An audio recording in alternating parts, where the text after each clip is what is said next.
Hello everyone, आज हम लोग करने वाले हैं हमारे मोस्ट इम्पॉर्टेंट क्वेश्चंस चैप्टर 1 के human geography, nature and scope के।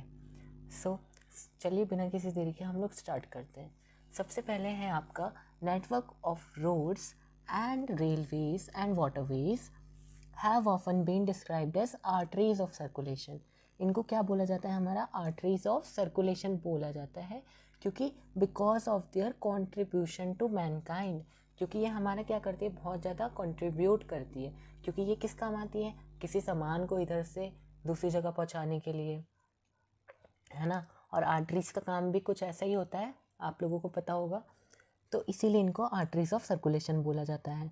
और फादर ऑफ ह्यूमन ज्योग्राफी किसे बोला जाता है? वो है हमारे फ्रेडरिच रेडसेल को। The interaction between primitive society and nature is called environmental determinism. Meaning and differences of determinism, possibilism and new determinism. So यहाँ पे आप लोगों को एक मैंने चार्ट यहाँ पे प्रोवाइड करा है। अगर आप लोग चाहें तो आप लोग इससे पता लगा सकते हैं। देखो, सबसे पहले पावर की बात करते हैं। Power, nature is powerful determinism में, पॉसिबिलिज्म में ह्यूमन पावरफुल है, और न्यू डिटर्मिनिज्म में दोनों में से कोई भी पावरफुल नहीं है। मास्टर और स्लेव, तो human are slave of nature in determinism. Possibilism में क्या है? Human are most powerful, man and nature are equally powerful and work together to shape the geography of an area. Geographer किसने किसके बारे में बात करी है?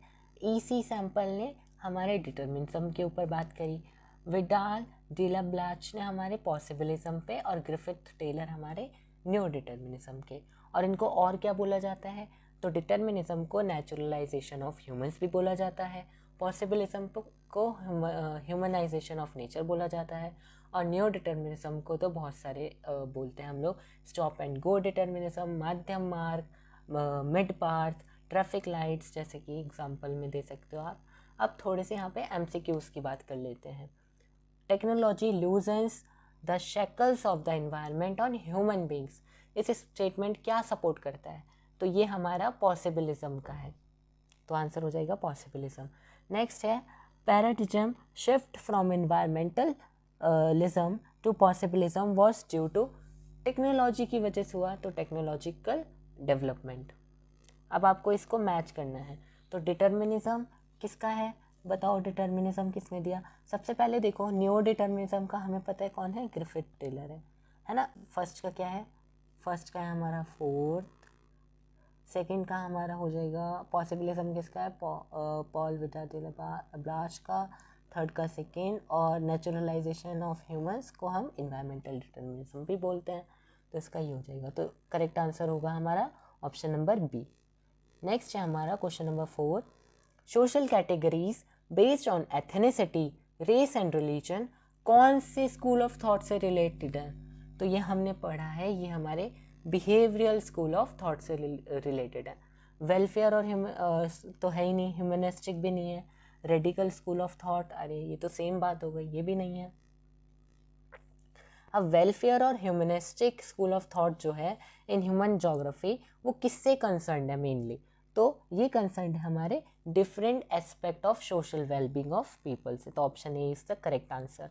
Question number 6, which of these factors is the most important consideration for the relationship between human and environment? इसका answer बहुत simple सा है, टेक्नोलॉजी। हमेशा ये क्वेश्चन आएगा तो इसका आंसर टेक्नोलॉजी ही होगा, चाहे घुमा फिरा के पूछा जाए। नेक्स्ट हमारा क्वेश्चन नंबर 7 है, इसको आपको मैच करना है। वेलफेयर और ह्यूमनिस्टिक स्कूल ऑफ थॉट का क्या होगा? पॉवर्टी नहीं जी, पॉवर्टी तो नहीं है। सोशल कैटेगरीज वाला तो नहीं है, ये सोशल वेलबींग होगा। वेलफेयर से वेलबींग याद रखो, सोशल वेलबींग, तो फर्स्ट का क्या है हमारा? सी है। रेडिकल स्कूल ऑफ थॉट तो हमारा पॉवर्टी से रिलेटेड है। बिहेवियरल स्कूल ऑफ थॉट हमारा school social categories based on ethnicity से रिलेटेड है, तो इसका आंसर हो जाएगा फर्स्ट का सी, सेकंड हो जाएगा फर्स्ट का सी, सेकंड का ए, और थर्ड का बी। नेक्स्ट है हमारा, अब देखो ये आ गए आपके शॉर्ट क्वेश्चंस।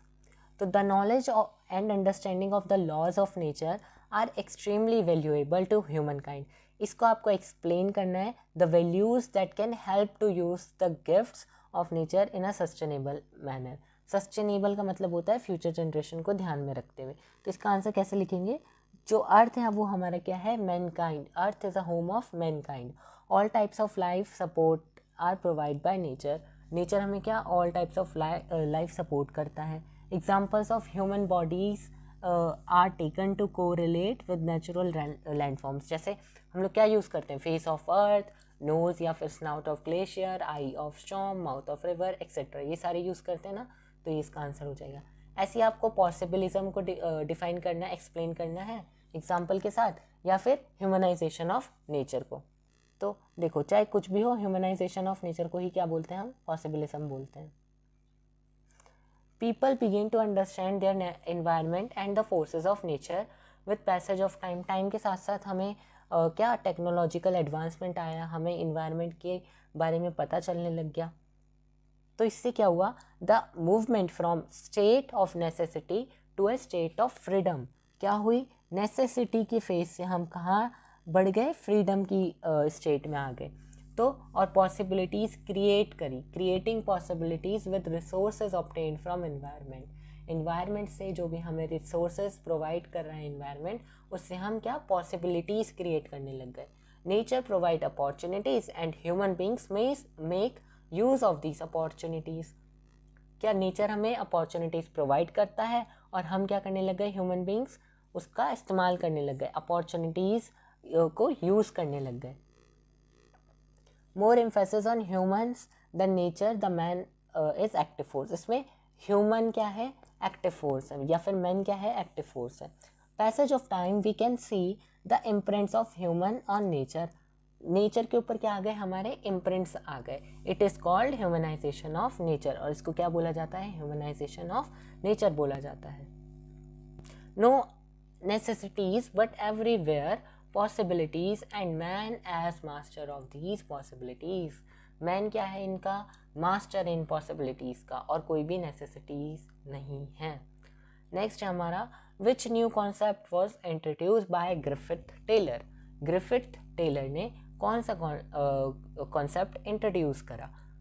तो वो क्या था हमारा? वो था न्यू डिटर्मिनिज्म का। और दूसरा इसमें पूछा है, इस कॉन्सेप्ट को क्या करना है? डिस्क्राइब करना है एग्जाम्पल के साथ। तो कौन सा हमारे ग्रिफिथ टेलर जी ने कौन सा वो इंट्रोड्यूस करा था?